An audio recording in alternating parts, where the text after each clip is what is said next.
नमस्कार, मैं नीलू सिंह, शुभ्र Singh children academy से आपकी हिंदी अध्यापिका। आज की इस ऑनलाइन कक्षा में पुनः आपका स्वागत करती हूँ और आज हम अपने पुराने शीर्षक बाज और सांप के साथ ही यहाँ उपस्थित हुए हैं। पिछले वीडियो में आपने देखा होगा कि अभ्यास प्रश्न का पहला प्रश्न जो शीर्षक और नायक से है कि लेखक ने बाज और सांप इन्हीं दो पात्रों को क्यों चुना, और फिर कहानी से प्रश्न नंबर पहला, दूसरा और तीसरा आपको पिछले वीडियो में बताया गया था। आज मैं आपको प्रश्न अभ्यास से बचे हुए और प्रश्नों के बारे में बताऊंगी। तो आज हमारा जो प्रश्न होगा कहानी से, प्रश्न की संख्या है 4, यानी प्रश्न नंबर 4 हमारा है। और प्रश्न है कि लहरों ने बाज के लिए गीत क्यों गाया। तो हम चलते हैं अपने प्रश्न अभ्यास के चौथे प्रश्न पर।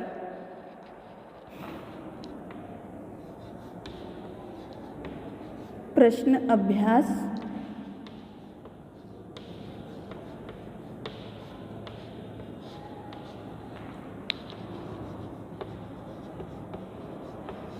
कहानी से प्रश्न नंबर 4, बाज के लिए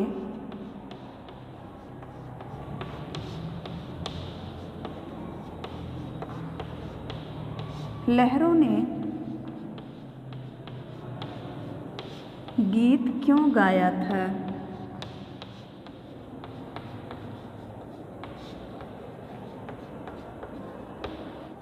उत्तर है इसका, बाज ने वीरतापूर्वक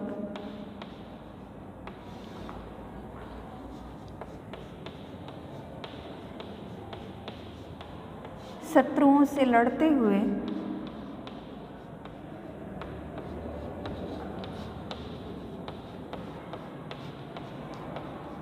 अपना कीमती रक्त बहाया था।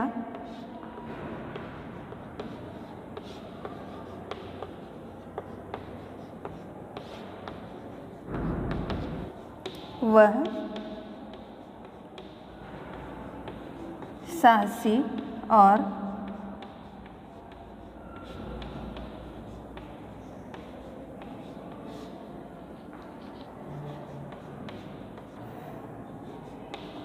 वह मरते दम तक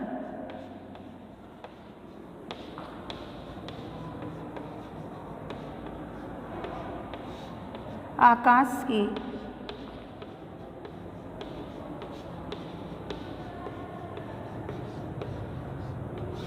असीम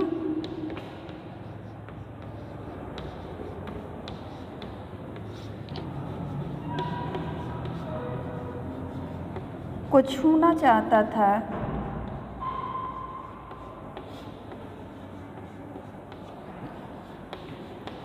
उसकी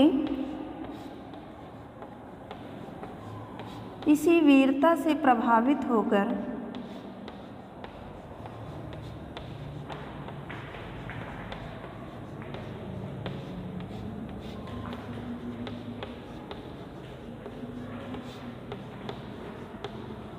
लहरों ने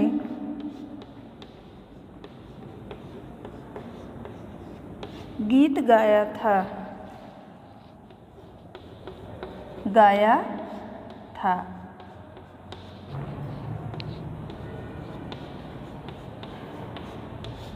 हमारा गीत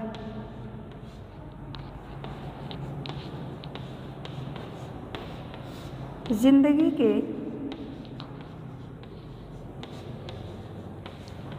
उन दीवानों के लिए है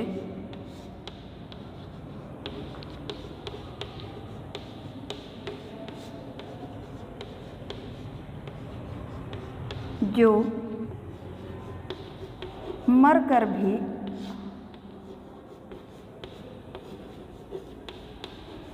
मृत्यु से नहीं डरते हैं।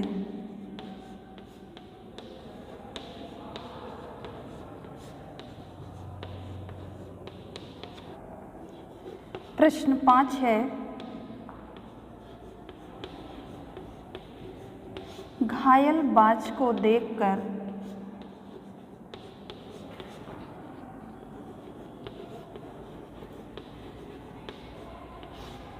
सांप क्यों खुश हुआ होगा?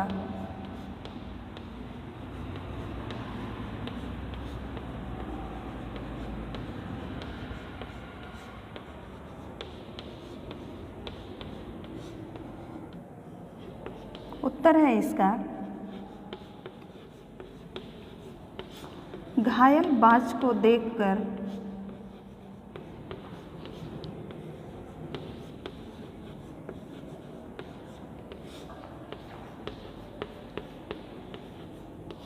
सांप इसलिए खुश हुआ होगा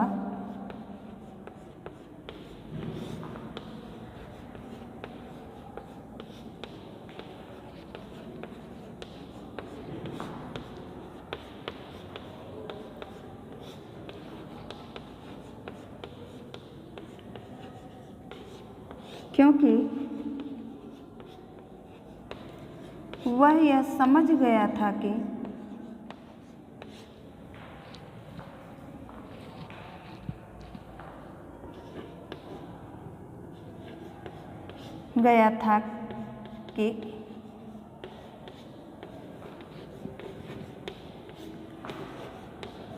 अब इस बाज से मुझे कोई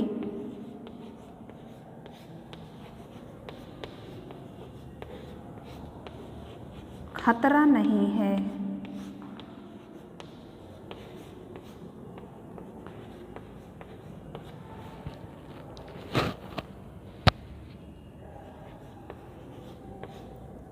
यह अपने जीवन की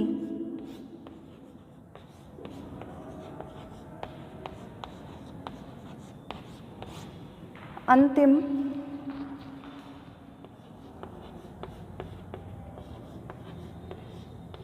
सांसें गिन रहा है।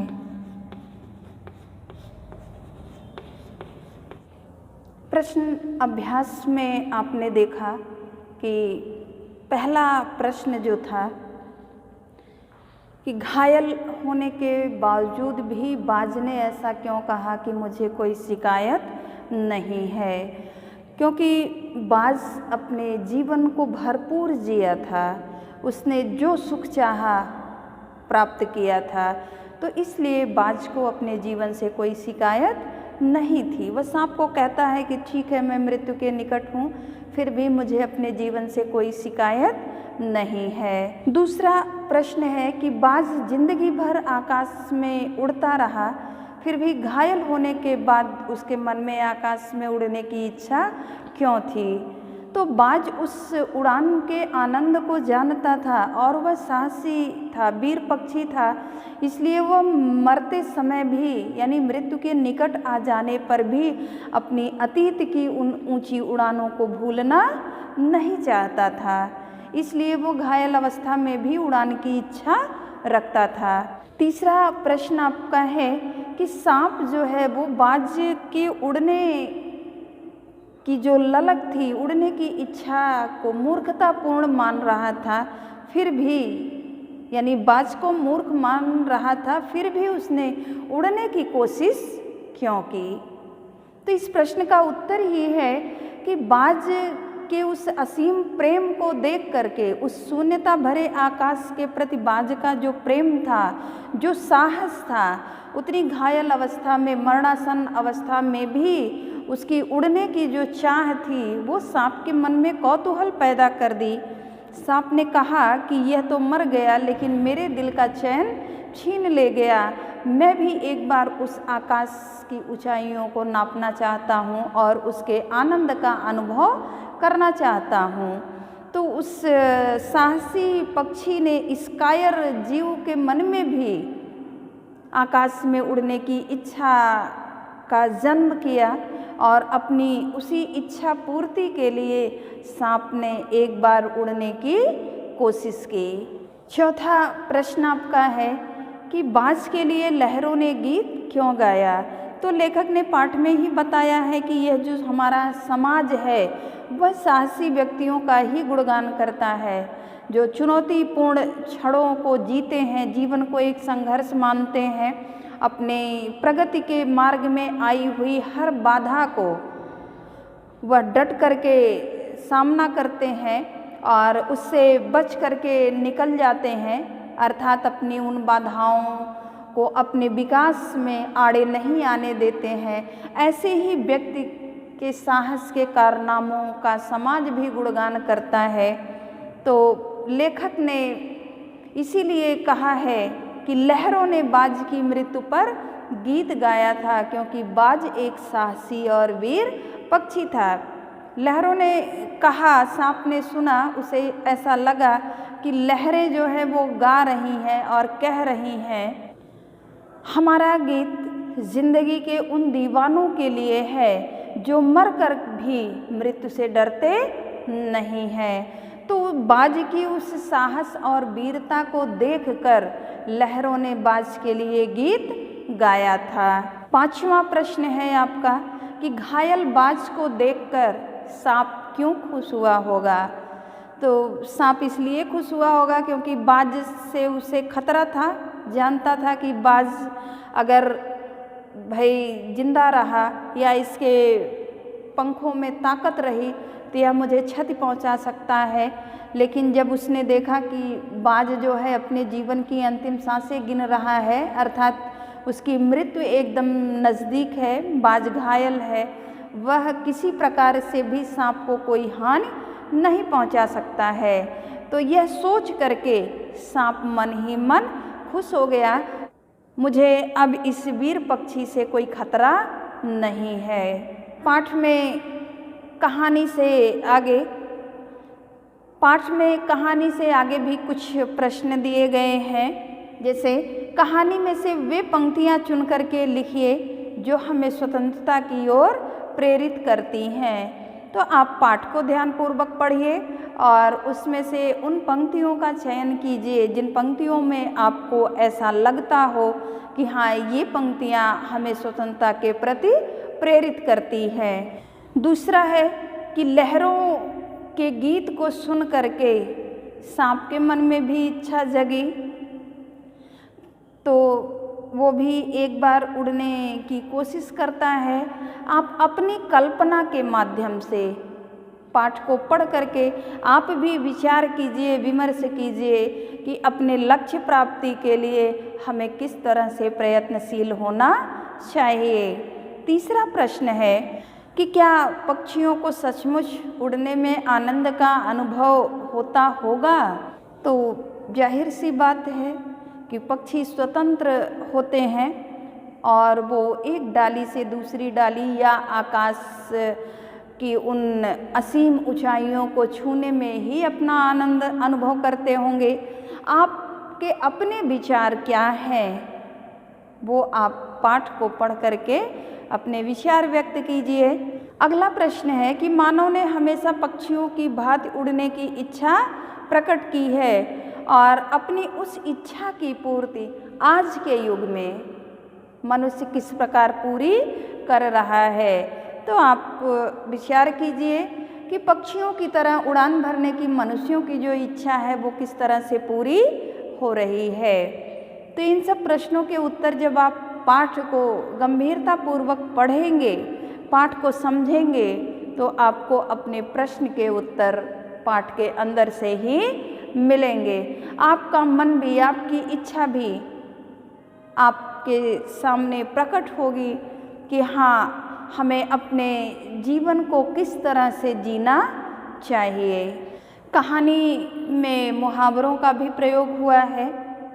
आप अपनी पसंद के 5 मुहावरों को चुन करके अपनी कॉपी में ज़रूर लिखिएगा और उनके अर्थ भी साथ साथ लिखिएगा कि आपको उनमें से कौन से मुहावरे ज़्यादा अच्छे लगे हैं। इसके बाद हम पुनः एक बार फिर अपने पाठ की ही चर्चा करते हैं। पाठ को लिखा है, लिखने की जो विधा है वो कहानी है और निर्मल वर्मा जी इसके लेखक हैं। और उन्होंने बाज और सांप दो विपरीत प्राणियों को इसलिए चुना है कि जिससे वो स्वतंत्रता और परतंत्रता के अंतर को स्पष्ट कर सके। बाज एक साहसी और वीरता तथा स्वतंत्रता का प्रतीक है। दूसरी ओर जो दूसरा प्राणी है सांप, वो कायर है, डरपोक है और जो भी प्रकृति ने उसे दे दिया है उसी में ही वो अपने जीवन का आनंद मानता है, अर्थात वह कोई कार्य आगे बढ़ कर के करने के लिए इच्छुक नहीं है। तो समाज में किन व्यक्तियों का गुणगान होता है, कैसे व्यक्ति हैं जो यशस्वी होते हैं, मरकर भी अमर हो जाने वाले या जीवित रहने वाले कैसे प्राणी होते हैं, उन सब के बारे में पाठ में बताया गया है। पाठ में आपने देखा होगा कि सांप तो पहले बाज को मूर्ख मानता है, क्योंकि मरते समय भी उसकी जो प्रबल इच्छा थी आकाश में एक बार उड़ान भरने की, उस इच्छा को देख करके सांप कहता है ये पक्षी भी बड़े मूर्ख जीव होते हैं। लेकिन कुछ देर के बाद जब उसे चट्टानों से एक मधुर संगीत सुनाई देता है तो पहले तो सांप को अपनी कानों पर विश्वास ही नहीं होता कि ऐसा कुछ हो रहा है। लहरें जब उसे अपने आगोश में ले रही थी बाज को, तब भी सांप बहुत ध्यान से देख रहा था कि किस तरह से लहरों की आगोश में बाज समाया चला जा रहा है। इसके बाद फिर उसने महसूस किया कि जैसे लहरें शोक मना रही हैं बाज की मृत्यु पर। पाठ में लेखक ने लिखा है कि लहरें चट्टानों से टकरा करके चट्टान पर अपना सिर धुन रही थी। तो सांप जो है वो आश्चर्यचकित हो जाता है और जब उसे वह गीत धीरे धीरे और भी मधुर तथा तीव्र आवाज़ में सुनाई देने लगता है तो सांप के अंदर भी एक इच्छा उत्पन्न होती है। सांप कोसता है उस बाज को कि यह तो मर गया, अर्थात स्वयं तो मृत्यु की आगोश में चला गया, लेकिन मेरे दिल का चैन छीन ले गया अर्थात उसके अंदर भी एक इच्छा उत्पन्न कर दी उस साहसी पक्षी ने। सांप भी सोचने पर मजबूर हो गया कि एक बार मैं भी इस असीम आकाश की ऊंचाइयों को नाप लूं, आखिर देखूं कि उस शून्यता भरे आकाश में ऐसा कौन सा सुख है जिसे पाने के लिए बाज इतना व्याकुल था। तो इसके माध्यम से लेखक ने यही बताना चाहा है कि हमारा ध्यान जो है अपने लक्ष्य पर हमेशा होना चाहिए। हमें किसी भी परिस्थितियों में, चाहे परिस्थितियां हमारी सम रहें चाहे विषम रहें, हमें किन्हीं भी परिस्थितियों में घबराना नहीं चाहिए। हमें हमेशा अपने लक्ष्य की प्राप्ति के लिए अग्रसर होते रहना चाहिए। मार्ग में बढ़ने के लिए अनेक प्रकार की बाधाएं आती हैं, लेकिन हमें हर बाधाओं का सामना बड़ी बहादुरी के साथ करना चाहिए, जैसे बाज ने किया। तो लहरें कहती भी हैं कि वो निडर बाज, तुमने शत्रुओं से लड़ते हुए अपने कीमती रक्त को बहाया है, तो तुम्हारा ये कीमती रक्त व्यर्थ नहीं जाएगा। तुम्हारे रक्त की एक एक बूंद जो है वह मानव समाज में या इस प्राणी जगत में एक ऐसे प्रकाश को फैलाएगी, एक ऐसे जोश को लाएगी जिससे हर प्राणी अपने लक्ष्य की तरफ आगे बढ़ता चला जाएगा। तो बाज के साहस के कारनामों की गाथा को सुन करके उस सांप के मन में भी इच्छा उत्पन्न होती है कि एक बार वह जा करके आकाश में उड़ान भरे। लेकिन लेखक यह भी बताता है कि हमें हार नहीं माननी चाहिए। इसमें सांप के माध्यम से उन्होंने यह बताया है कि जब सांप एक बार अपने शरीर को सिकोड़ करके हवा में उछालता है, लेकिन अगले ही क्षण जब आकर के वह धप से फिर उसी चट्टान पर गिरता है तो उसके सारे हौसले भी उसी के साथ पस्त हो जाते हैं वह कहता है कि अरे ये मैं क्या मूर्खतापूर्ण कार्य कर बैठा, मेरे लिए तो जीवन का सबसे अच्छा सुख है कि ज़मीन पर रेंगते रहना या अपनी इस खोखल में छिप करके बैठे रहना। मैं ऐसी गलती करने के लिए इतना उतावला ही क्यों हो गया, बाज तो मूर्ख था। फिर वो थक हार के बैठ गया। तो हमें ऐसा नहीं करना चाहिए। ज़रूरी नहीं है कि सफलता हमें एक ही प्रयास पर मिल जाए, हमें निरंतर सफलता के लिए प्रयत्नशील रहना चाहिए। ये लेखक ने संदेश दिया है अपने इस शीर्षक के माध्यम से कि हमें एक ही बार में हार नहीं मान लेनी चाहिए, हमें हर चुनौती को स्वीकार करना चाहिए और उसे बड़ी सावधानी पूर्वक सतर्कता पूर्वक हमें उस चुनौती का सामना करना चाहिए। आपका 17वां पाठ बाज और सांप पूरा हुआ, जिसमें आपके पाठ को लिखने वाले लेखक का जीवन परिचय, पाठ में आए हुए मुहावरे, कठिन शब्दों के अर्थ, पाठ का सारांश, पाठ की व्याख्या, प्रश्न अभ्यास के प्रश्न, इन सारी चीज़ों की जानकारी आपको दी गई है। लेकिन उसके बावजूद भी आप अपने पाठ को अच्छे से पढ़ना न भूलिएगा। जितनी ही गहराई से आप अपने पाठ को पढ़ेंगे, क्योंकि कहा जाता है कि स्व अध्ययन यानी अपने आप से जो पढ़ा जाए वह सबसे बेहतर होता है। तो आप अपने पाठ का स्व अध्ययन ज़रूर कीजिएगा और जब आप पाठ को पढ़ेंगे तो आपको लगेगा कि यह पाठ आपके जीवन में किस तरह से प्रेरणा का काम करेगा और फिर से एक नए जोश और उमंग के साथ आप अगले पाठ को पढ़ने के लिए तैयार होंगे। अगले वीडियो में हम आपकी किताब से एक नए शीर्षक के साथ फिर उपस्थित होंगे। आज के लिए धन्यवाद।